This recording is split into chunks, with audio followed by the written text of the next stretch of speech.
Oke, halo semuanya. Di video kali ini kita akan melihat secara bersama-sama bagaimana proses RPA kami berjalan secara otomatis. Di sini sebenarnya secara sederhana kita memiliki 3 robot. Robot yang pertama untuk Trello, integrasi dengan Trello yang bertujuan untuk mencatat permintaan rapat dari klien maupun dari tim. Lalu robot 2 untuk langsung mengambil data dari robot 1 untuk mengambil data tersebut lalu dijadikan proses pembuatan rapat Zoom otomatis. Lalu yang terakhir, data tersebut akan dikirimkan ke robot ketiga, yaitu untuk mengambil data tersebut untuk mencatat menjadi jadwal di Google Calendar secara otomatis. Jadi di sini ada 3 integrasi. Yang pertama ke Trello, lalu ke Zoom Meeting, yang terakhir aplikasi ke Google Calendar. Kita ada integrasinya. Bisa dilihat di sini prosesnya.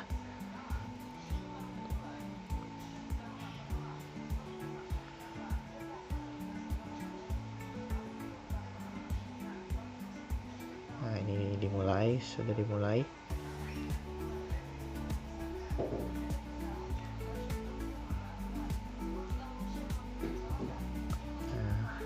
Rapat sudah ditambahkan ke key. Langsung kita akan lihat Zoom kedua, robot kedua yaitu Zoom berhasil, meeting berhasil dibuat. Lalu di robot ketiga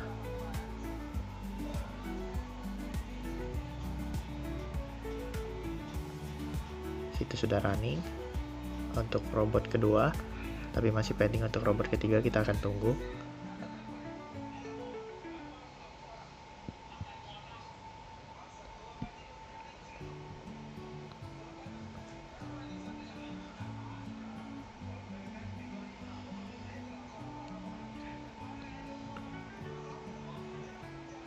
Oke, sudah mulai running, sudah berjalan. Secara otomatis emailnya akan langsung dikirimkan. Informasi jadwal meetingnya bisa dilihat di sana.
Seperti yang kita lihat, proses berjalan dengan sendirinya. Robot berhasil membuat meeting di Zoom dengan topik diskusi pembuatan video promosi pada tanggal 30 Juni 2025. Jika kita cek di Google Calendar, acara yang sama juga sudah otomatis ditambahkan. Semua detail seperti ID meeting dan juga password semuanya sudah sinkron.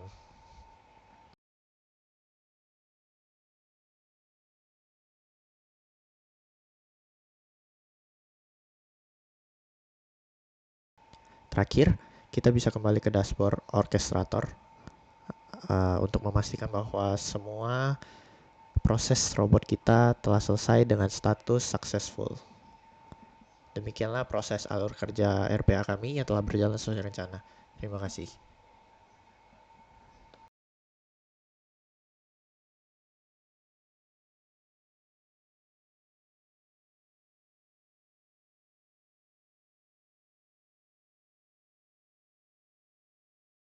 Perkenalkan, nama saya Yonatan Christian Chandra. Di sini saya akan menjelaskan proses saya dengan menggunakan UiPath, menggunakan Robotic Enterprise Framework, dan menggunakan Integration Service Trello.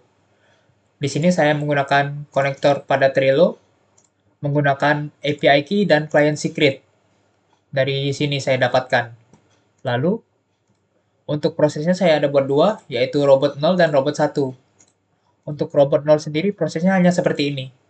Fungsi robot 0 ini sendiri adalah supaya kita dapat nantinya untuk men-trigger robot satu agar berjalan. Jadi fungsinya adalah add queue item kepada queue Trello yang di sini.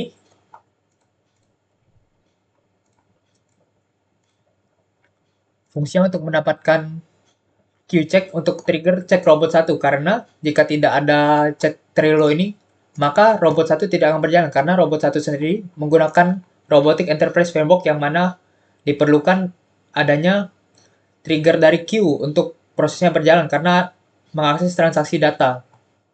Lalu yang kedua ada robot satu Trello. Ini adalah robot yang untuk memproses queue Trello-nya. Jadi di robot satu ini sebelumnya ada config pada robot satu Trello.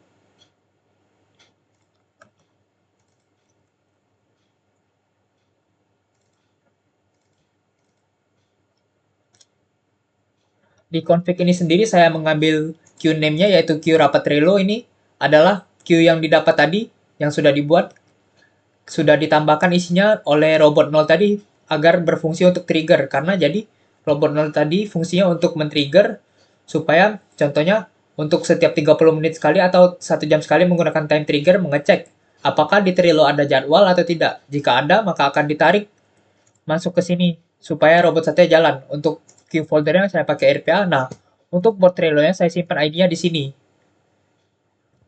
Bot Trello sendiri yang saya simpan itu yang ini.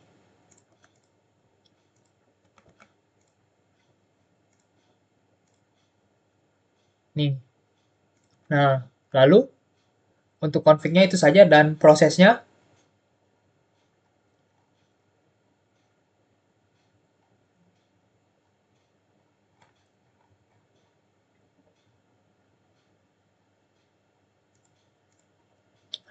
Untuk prosesnya sendiri dimulai dari get record dari papan Trello yang sudah dibuat. Jadi, akan mengambil config dari board Trello sendiri, lalu akan dicek kondisinya. Jika papan Trello tersebut ada ajakan jadwal meeting, maka jadwal tersebut akan diassign kepada variabel. Di sini ada 3 variabel, ada judul, tanggal, dan output. Untuk get card sendiri, variabelnya dilempar ke output agar dapat diambil oleh judul dan tanggal.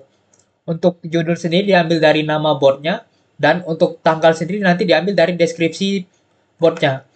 Ini adalah contoh boardnya untuk yang akan diambil datanya. Ini adalah tanggal yang akan diambil dan jam yang akan diambil. Nah, data ini akan bersifat datetime nanti ya, supaya dapat diambil oleh Zoom nantinya, oleh queue Zoom meeting untuk diassign kepada variabel di Zoom meeting nanti, di robot Zoom meeting. Nah, setelah ini berhasil dan judul dan tanggalnya ditemukan, maka akan ditambahkan queue item supaya data tersebut dapat masuk ke queue Zoom meeting untuk dibuat oleh meeting, dan akan ada pesan bahwa rapat sudah ditambahkan ke queue yang nantinya untuk diproses oleh robot dari Zoom. Jika tidak ada ajakan meeting, contohnya di papan ini kosong, tidak ada ajakan rapat, maka robot satu sendiri akan return tidak ada ajakan meeting. Dan prosesnya selesai, tidak akan lanjut ke queue kedua, maksudnya queue Zoom, karena di triggernya akan men-trigger robot 2 jika ada tambahan ke queue Zoom meeting dari robot satu ini sendiri. Ditambahkan ke queue Zoom meeting. Mungkin itu saja. Terima kasih. Baik, selamat pagi, siang, sore, ataupun malam teman-teman semuanya. Di sini saya akan menjelaskan proses SAML dari robot kedua yang telah saya buat. Di sini robot 2 ini berfungsi seperti robot pada umumnya. Robot 2 akan mengambil data dari robot 1 lalu menjalankan tugasnya. Nah, di kasus yang kami pilih ini, di kelompok kami, robot 2 ini bernama Zoom Meeting Automation. Jadi secara fungsi dia akan mengambil data atau key dari robot 1. Robot 1 ini merupakan Trello yang kami buat untuk mencatat permintaan rapat dari klien maupun tim proyek. Jadi memang sesuai dengan topik kami bahwa ini akan sangat cocok dengan freelancer atau mungkin tim freelance atau tim proyek atau apapun itu. Seperti sudah saya jelaskan bahwa robot 2 tadi memang tugasnya adalah untuk mengambil data dari robot 1 lalu akan membuat rapat Zoom-nya secara otomatis sesuai permintaan, sesuai data dari robot 1, lalu akan dibuat rapatnya, dan ketika rapat sudah dibuat, data key-nya akan kembali diteruskan kepada robot ketiga untuk dieksekusi oleh robot 3, yaitu mencatat rapat yang telah dibuat ke dalam jadwal di Google Calendar secara otomatis. Di sini kita mulai dari log message untuk mengawali proses ini. Seperti biasa, menandakan bahwa proses telah berjalan. Lalu akan masuk langsung ke assign. Assign ini merupakan langkah yang cukup penting karena untuk mengenalkan atau mengambil data juga dari robot 1. Di sini ada topik sesuai dari robot 1, ada tanggal, juga ada tanggal DT, dan tanggal DT ini mengikuti waktu global secara otomatis. Keduanya mengikuti waktu global. Dan dia menambahkan 10 jam dari waktu rapat yang telah dibuat. Assign-nya cukup seperti ini. Lalu setelah assign dibuat, ini untuk value-nya. Jadi ini harus di-convert lagi ke string karena sesuai permintaan bahwa memang variabelnya harus string, topik atau judulnya. Begitu juga dengan tanggal. Nah, selanjutnya masuk ke proses kuncinya, proses fungsional dari robot kedua ini, yaitu sebuah metode bernama schedule one time meeting. Ini juga merupakan metode langsung dari package Zoom by UiPath, hasil kolaborasi. Jadi ini berfungsi untuk langsung membuat meeting satu kali. Itu untuk ini satu sesi meeting. Nah, pertama-tama seperti biasa, Zoom-nya ini merupakan akun yang telah diintegrasikan ke dari UiPath ke Zoom agar bisa dapat membuat rapatnya secara otomatis. Nah, di sini terdapat beberapa kolom yang harus diisi sesuai kebutuhan. Yang pertama adalah topik. Karena kita sudah punya variabel topik tadi, kita langsung masukkan. Lalu waktu dibuatnya sesuai dengan tanggal DT. Time zone-nya bisa disesuaikan juga. Akan mengikuti time zone dari tiap benua ataupun negara secara otomatis. Lalu duration di sini adalah untuk berapa lama jadwal meeting akan dibuat. Kalau 120 menit berarti rapat ini akan berjalan dari waktu yang telah ditentukan selama 120 menit sebelum rapatnya selesai. Di sini bisa dimasukkan agenda meetingnya, dan ketika proses ini sudah berhasil berjalan, maka sebenarnya untuk rapat Zoom-nya sudah bisa terbuat secara otomatis. Nah, di sini merupakan langkah terakhir yang akan menjadi penghubung antara robot 2 dan robot 3, yaitu di sini dari robot 2 Zoom yang telah kita buat akan mengirimkan key atau beberapa data yang pastinya akan berguna untuk robot 3 dalam membuat penjadwalan di Google Calendar secara otomatis dari setiap rapat yang telah dibuat. Di sini seperti biasa sesuai folder orkestratornya. Lalu ini adalah nama key-nya yang akan kita kirimkan, key calendar yang robot 3. Dan ini adalah items atau informasi yang akan kita kirim ke robot 3 untuk diproses. Yang pertama ada topik rapat atau judul rapat. Ada meeting ID. Meeting ID ini yang mewakili ID atau mungkin mewakili satu pertemuan untuk dimasukkan. Lalu ini tanggal dibuatnya. Lalu ini adalah join URL atau link yang dapat digunakan untuk langsung diklik dan bergabung ke rapatnya. Dan terakhir ada password. Ketika klik link akan diminta memasukkan password dan passwordnya sudah tertera juga langsung di sini.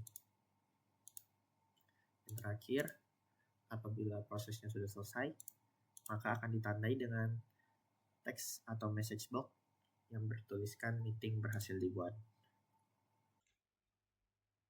Halo semuanya, perkenalkan saya Cristiano Rico Carvalho. Pada kesempatan ini saya akan menjelaskan proses yang saya buat yaitu Robot 3 Kalender. Nah, di sini saya menggunakan Robotic Enterprise Framework dari aplikasi UiPath. Di sini terdapat integration service yang saya gunakan yaitu Gmail dengan isi Gmail saya. Kemudian pada bagian prosesnya saya membuat robot 3 kalender. Nah, untuk bagian robot kalender tersendiri ini terdapat file config yang dimana di dalamnya terdapat orchestrator queue name yang pertama queue calendar dan yang terakhir orchestrator queue folder yaitu RPA yang saya gunakan. Kemudian langsung saja kita masuk ke dalam proses robot 3.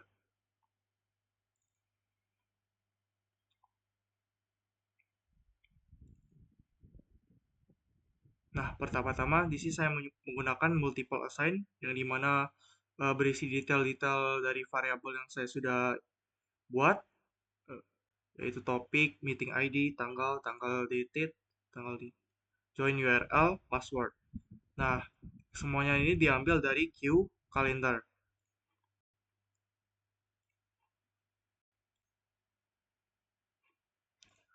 Nah, untuk queue calendar sendiri ini sudah dibuat pada robot 2.